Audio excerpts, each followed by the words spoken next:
Hi friends, ಎಲ್ಲರೂ ಕೂಡ ನಮಸ್ತೆ. ನೀವು ನೋಡ್ತಾ ಇದ್ದೀರಾ ನಮ್ಮ SV ಸೇವೆ ಟೆಕ್ ಯೂಟ್ಯೂಬ್ ಚಾನಲ್ನ. ಇವತ್ತಿನ ವಿಡಿಯೋದಲ್ಲಿ ಏನು ಕಟ್ಟಡ ಕಾರ್ಮಿಕರ ಇಲಾಖೆಯಲ್ಲಿ ಬರುವಂಥ ಒಂದು ಲೇಬರ್ ಕಾರ್ಡ್, ಕನ್ಸ್ಟ್ರಕ್ಷನ್ ವರ್ಕರ್ ಏನು ಮಾಡ್ತಾರೋ ಬಿಲ್ಡಿಂಗ್ ಕನ್ಸ್ಟ್ರಕ್ಷನ್ನ, ಆ ಒಂದು ಲೇಬರ್ ಕಾರ್ಡ್ನ ಈಗ ಹೊಸ ಅಪ್ಡೇಟ್ಸ್ ಮತ್ತು ಹೊಸ ರೂಲ್ಸ್ ಚೇಂಜ್ ಆಗಿದೆ. ಅದು ಏನೆಲ್ಲ ಚೇಂಜ್ ಆಗಿದೆ, ಹೇಗೆ ಮಾಡೋದು ಅಂತ. ಒಂದು ರಿನ್ಯೂವಲ್ ಕಾರ್ಡನ್ನು ನಾವು ಮುಂಚೆ ಫ್ರೀಯಾಗಿ ಪಡಿತಾ ಇದ್ವಿ, ಇವಾಗ ಫ್ರೀ ಇಲ್ಲ. ಎಷ್ಟು ಅಮೌಂಟ್ನ ಪೇ ಮಾಡಬೇಕಾಗುತ್ತೆ, ಏನೆಲ್ಲ ಚೇಂಜಸ್ ಇದೆ ಅಂತ ಇವತ್ತಿನ ವಿಡಿಯೋದಲ್ಲಿ ನಾವು ತಿಳ್ಕೊಳ್ಳೋಣ. ಏನೆಲ್ಲ ಡಾಕ್ಯುಮೆಂಟ್ಸ್ಗಳು ಬೇಕಾಗುತ್ತೆ ಅಂತ. ಹಾಗೆ ಇಲ್ಲಿವರೆಗೂ ಕೂಡ ನೀವೇನಾದರೂ ನಮ್ಮ ಚಾನಲ್ನ ಹೊಸದಾಗಿ ನೋಡ್ತಾ ಇದ್ದರೆ, ಇನ್ನೂ ಕೂಡ ನೀವು ಸಬ್ಸ್ಕ್ರೈಬ್ ಮಾಡದೆ ಹಾಗೆ ನೋಡ್ತಾ ಇದ್ದೀರಾ, ನೀವು ಹೊಸಬ್ರು ಅಂದರೆ ನಮ್ಮ ಚಾನಲ್ನ ಸಬ್ಸ್ಕ್ರೈಬ್ ಮಾಡಿ ನೋಡಿ.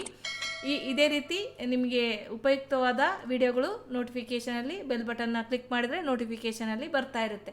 ಏನು ಕಟ್ಟಡ ಕಾರ್ಮಿಕರ ಇಲಾಖೆಯಲ್ಲಿ ಇಲ್ಲಿವರೆಗೂ ಕೂಡ ನಾವು ಏನು ಮಾಡ್ತಾ ಇದ್ವಿ ಅಂದರೆ, ಫ್ರೀಯಾಗಿ ಕಾರ್ಡ್ಗಳನ್ನು ಏನು ರಿಜಿಸ್ಟ್ರ್ ಮಾಡೋದಾಗಲಿ ಮತ್ತು ರಿನ್ಯೂವಲ್ ಮಾಡೋದಾಗಲಿ, ಈ ಕಾರ್ಡ್ನ ಪಡೆಯೋದಾಗಲಿ ನಾವು ಫ್ರೀಯಾಗಿ ತೊಗೊಳ್ತಾ ಇದ್ವಿ. ಇವಾಗ ಅಪ್ಡೇಟ್ಸ್ ಚೇಂಜ್ ಆಗಿದೆ. ಇವಾಗ ನಾವು ಪೇಮೆಂಟ್ನ ಮಾಡಬೇಕಾಗುತ್ತೆ.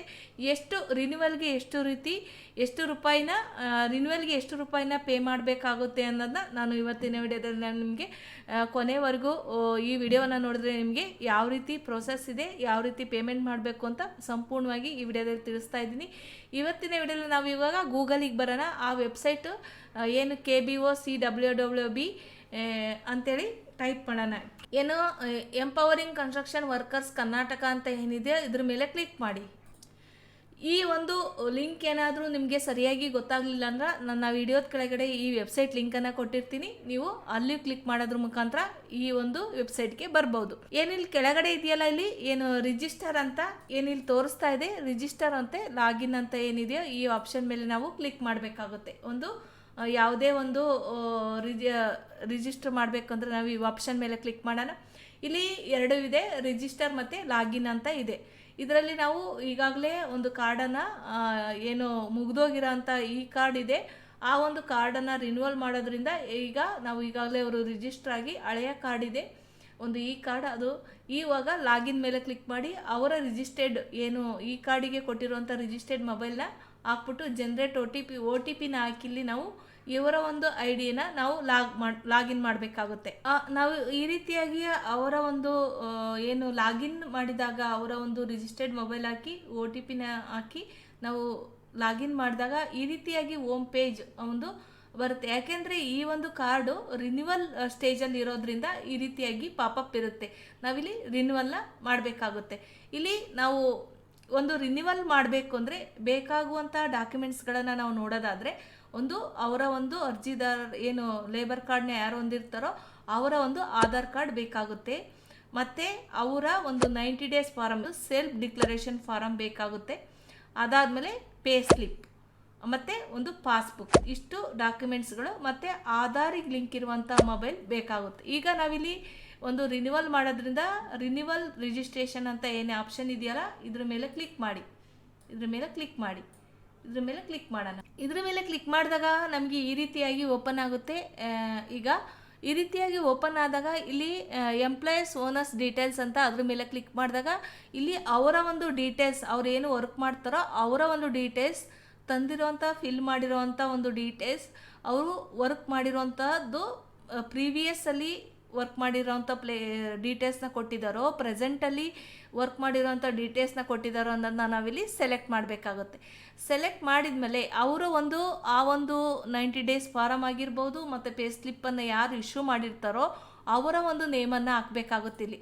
ಅದಾದಮೇಲೆ ವರ್ಕ್ ಲೊಕೇಶನ್, ಸೈಟ್ ಅಡ್ರೆಸ್, ಅವರು ಎಲ್ಲಿ ಒಂದು ಸೈಟ್ ಅಡ್ರೆಸ್ಸಲ್ಲಿ ಕೆಲಸ ಮಾಡ್ತಾ ಇರ್ತಾರಲ್ಲ ಆ ಒಂದು ಫಿಲ್ ಮಾಡಿರ್ತಾರೆ, ಯಾವ ಅಡ್ರೆಸ್ಸಲ್ಲಿ ಕೆಲಸ ಮಾಡಿರ್ತಾರೆ ಅನ್ನೋದನ್ನ ಆ ಒಂದು ಅಡ್ರೆಸ್ನ ನಾವಿಲ್ಲಿ ಫಿಲ್ ಮಾಡಬೇಕಾಗುತ್ತೆ.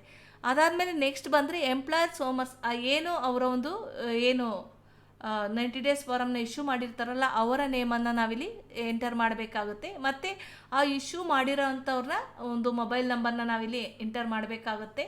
ಅದಾದಮೇಲೆ ನೇಚರ್ ವರ್ಕ್, ಅವರು ಏನು ಕೆಲಸ ಮಾಡ್ತಾರೆ, ಕಾರ್ಪೆಂಟರ್ ಆಗಿರ್ಬೋದು, ಹೆಲ್ಪರ್ ಆಗಿರ್ಬೋದು, ಮೇಷನ್ ಆಗಿರ್ಬೋದು, ಬಾರ್ಬೆಂಡರ್ ಆಗಿರ್ಬೋದು, ಅವರು ಏನು ಕೆಲಸ ಮಾಡ್ತಾರೆ ಅಂತ ಅವರು ಗುರುತಿಸ್ಕೊಂಡಿರ್ತಾರೋ ಆ ಫಾರಮಲ್ಲಿ ಆ ಒಂದು ಇದನ್ನ ನಾವಿಲ್ಲಿ ಸೆಲೆಕ್ಟ್ ಮಾಡಬೇಕಾಗುತ್ತೆ.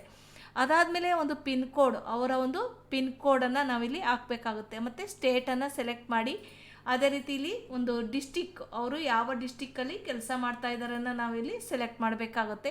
ಅದಾದಮೇಲೆ ಅವರ ಒಂದು ತಾಲೂಕನ್ನ ಸೆಲೆಕ್ಟ್ ಮಾಡಬೇಕಾಗುತ್ತೆ, ಸಿಟಿನ ಸೆಲೆಕ್ಟ್ ಮಾಡಬೇಕಾಗುತ್ತೆ. ಇಲ್ಲಿ ತಾಲೂಕು ಸೆಲೆಕ್ಟ್ ಮಾಡಿದ್ರೆ ಸಿಟಿ ಓಪನ್ ಆಗುತ್ತೆ. ಅದಾದಮೇಲೆ ಅವರ ಒಂದು ವಾರ್ಡ್, ವಿಲೇಜ್, ಅವರ ಒಂದು ಇದನ್ನು ನಾವು ಸೆಲೆಕ್ಟ್ ಮಾಡಬೇಕಾಗುತ್ತೆ.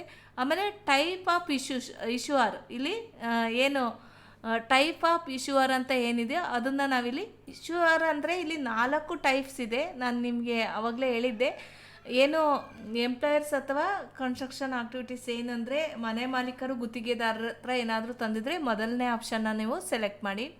ಅದೇ ಥರ ಗ್ರಾಮ ಪಂಚಾಯತಿಯಿಂದ PDO ಅಥವಾ ಸೆಕ್ರೆಟ್ರಿ ಹತ್ರ ತಗೊಂಡಿದ್ರೆ ಎರಡನೇ ಒಂದು ಫಾರಮ್ನ ಲೇಬರ್ ಆಫೀಸಿಂದ ಲೇಬರ್ ಇನ್ಸ್ಪೆಕ್ಟ್ರು ಸಿಗ್ನೇಚರ್ ಹಾಕಿರುವಂಥ 90 ಡೇಸ್ ಫಾರಮ್ ತಂದಿದ್ರೆ ಮೂರನೇ ಆಪ್ಷನ್ನ ತಗೊಳ್ಳಿ.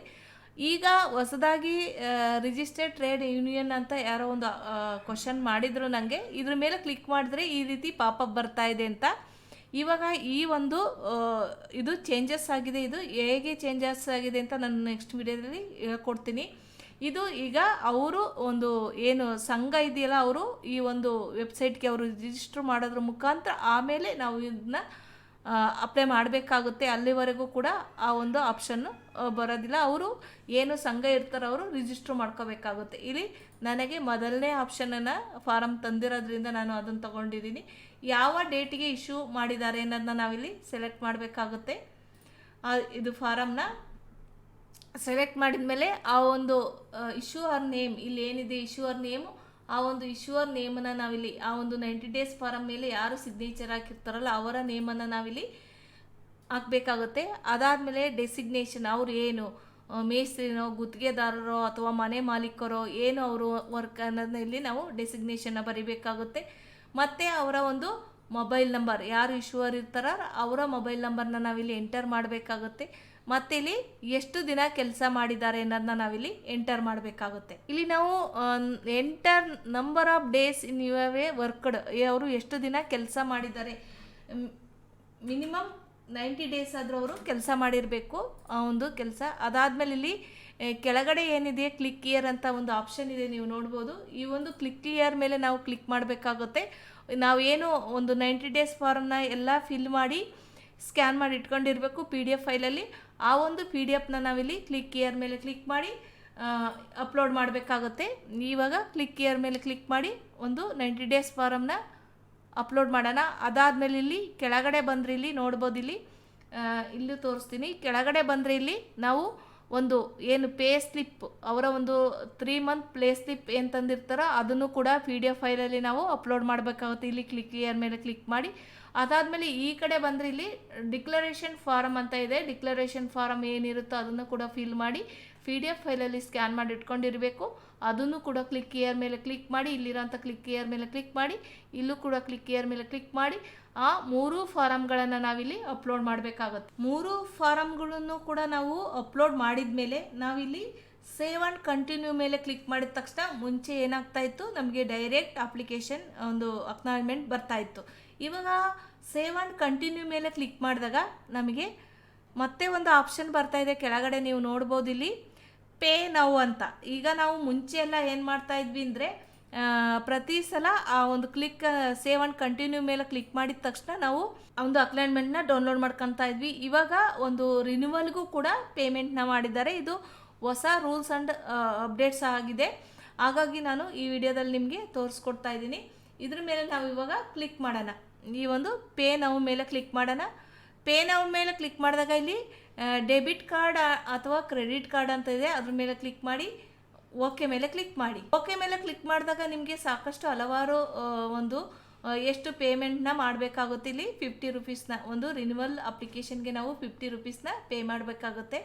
ಇಲ್ಲಿ ನಿಮಗೆ ಯಾವ ಆಪ್ಷನ್ ಬೇಕು, ಪೇ UPI ಥ್ರೋ ಮಾಡ್ತಿರೋ, ಕಾರ್ಡ್ಸ್ ಥ್ರೋ ಮಾಡ್ತಿರೋ, UPI through QR code generate ಮಾಡ್ತಿರೋ ಅದನ್ನು ನೀವು ಪೇಮೆಂಟ್ ಮಾಡಿ. ಪೇಮೆಂಟ್ ಮಾಡಿದ ಮೇಲೆ ನೀವು ನೋಡ್ಬೋದು ಇಲ್ಲಿ ಪೇಮೆಂಟ್ ಸಕ್ಸಸ್ಫುಲಿ ಅಂತ ಬರುತ್ತೆ. ಇಲ್ಲಿ ವೆಬ್ಸೈಟಲ್ಲಿ ಪೇಮೆಂಟ್ ಸಕ್ಸಸ್ಫುಲಿ ಅಂತ ಬರುತ್ತೆ. ಅದಾದಮೇಲೆ ನಾವಿಲ್ಲಿ ಸೇವ್ ಆ್ಯಂಡ್ ಕಂಟಿನ್ಯೂ ಮೇಲೆ ಕ್ಲಿಕ್ ಮಾಡಬೇಕಾಗುತ್ತೆ. ಮುಂಚೆ ಫ್ರೀ ಇತ್ತು, ಇವಾಗ ಫ್ರೀ ಇಲ್ಲ. ಸೇವ್ ಆ್ಯಂಡ್ ಕಂಟಿನ್ಯೂ ಮೇಲೆ ಕ್ಲಿಕ್ ಮಾಡಿದಾಗ ಈಗ ಒಂದು ಅಕ್ನಾಲಜ್ಮೆಂಟ್ ಜನ್ರೇಟ್ ಆಗಿ ಬರುತ್ತೆ. ಈ ರೀತಿಯಾಗಿ ನಾವಿಲ್ಲಿ ಮೇಲ್ಗಡೆ ಇರುವಂಥ ಒಂದು ಡೌನ್ಲೋಡ್ ಆಪ್ಷನ್ ಇದೆ ಅದ್ರ ಮೇಲೆ ಕ್ಲಿಕ್ ಮಾಡಿ ಈ ಒಂದು ಅಕ್ನಾಲಜ್ಮೆಂಟ್ನ ನೀವು ಪ್ರಿಂಟ್ ತಗೋಬೋದು ಅಥವಾ ಸೇವ್ PDF ಅಲ್ಲಿ ಸೇವ್ ಮಾಡ್ಕೋಬೋದು. ಈ ರೀತಿಯಾಗಿ ನಾವು ಒಂದು ಏನು ಹೊಸ ಅಪ್ಡೇಟ್ಸು ಯಾವ ರೀತಿ ಡಾಕ್ಯುಮೆಂಟ್ಸ್ಗಳನ್ನು ಅಪ್ಲೋಡ್ ಮಾಡೋದಂತ ಎಲ್ಲ ತಿಳ್ಕೊಂಡಿದ್ದೀರಾ. ಈ ರೀತಿಯಾಗಿ ನಾವು ಒಂದು ಕಾರ್ಡನ್ನು ರಿನ್ಯೂವಲ್ ಮಾಡೋ ಆಪ್ಷನ್ ಇರುತ್ತೆ. ಇವಾಗ ನಾವು ಇಲ್ಲಿ ಮೇಲ್ಗಡೆ ಒಂದು ಡ್ಯಾಶ್ ಬೋರ್ಡ್ ಅಂತ ಏನಿದೆ ಅದ್ರ ಮೇಲೆ ಕ್ಲಿಕ್ ಮಾಡಿ ಯಾವ ರೀತಿ ಪಾಪಪ್ ಮುಂಚೆ ಯಾವ ರೀತಿ ಪಾಪಪ್ ಇತ್ತು ಇವಾಗ ಯಾವ ರೀತಿ ಪಾಪಪ್ ಇದೆ ಅಂತ ನೋಡ್ಕೊಳ್ಳಿ. ಇಲ್ಲಿ ಮತ್ತೊಂದು ಬಾರಿ ಏನಾದರೂ ಅಕ್ನಾಲಜ್ಮೆಂಟ್ನ ಏನು ಡೌನ್ಲೋಡ್ ಮಾಡ್ಕೋಬೋದು ಅಂದರೆ ವ್ಯೂ ಅಕ್ನಾಲಜ್ಮೆಂಟ್ ಮೇಲೆ ಕ್ಲಿಕ್ ಮಾಡಿ ಮತ್ತೊಂದು ಅಕ್ನಾಲಜ್ಮೆಂಟ್ನ ಡೌನ್ಲೋಡ್ ಮಾಡ್ಕೋಬೋದು. ಈ ರೀತಿಯಾಗಿ ನಾವು ಒಂದು ಲೇಬರ್ ಕಾರ್ಡ್ನ ಹೊಸ ಒಂದು ರೂಲ್ಸಲ್ಲಿ ಒಂದು ಪೇಮೆಂಟ್ ಮಾಡಿ ರಿನ್ಯೂವಲ್ ಮಾಡುವಂಥ ಅಪ್ಡೇಟ್ಸ್ ಇದೆ. ಈ ವಿಡಿಯೋ ನಿಮಗೆ ಇಷ್ಟವಾಗಿದ್ದರೆ ಪ್ರತಿಯೊಬ್ಬರಿಗೂ ಶೇರ್ ಮಾಡಿ.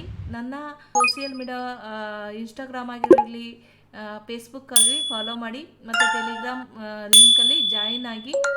ಅಲ್ಲೂ ಕೂಡ ಕೆಲವೊಂದು ವಿಷಯಗಳು ನಿಮಗೆ ಇರುತ್ತೆ ಮತ್ತು ಕೆಲವೊಂದು ಫಾರಮ್ಗಳು ಬೇಕಂದರೆ ನಾನು ಟೆಲಿಗ್ರಾಮಲ್ಲಿ ಮಾತ್ರ ಹಾಕೋದು, ಹಾಗಾಗಿ ಅಲ್ಲಿ ನೀವು ಡೌನ್ಲೋಡ್ ಮಾಡ್ಕೋಬೋದು ಫಾರಮ್ಗಳ.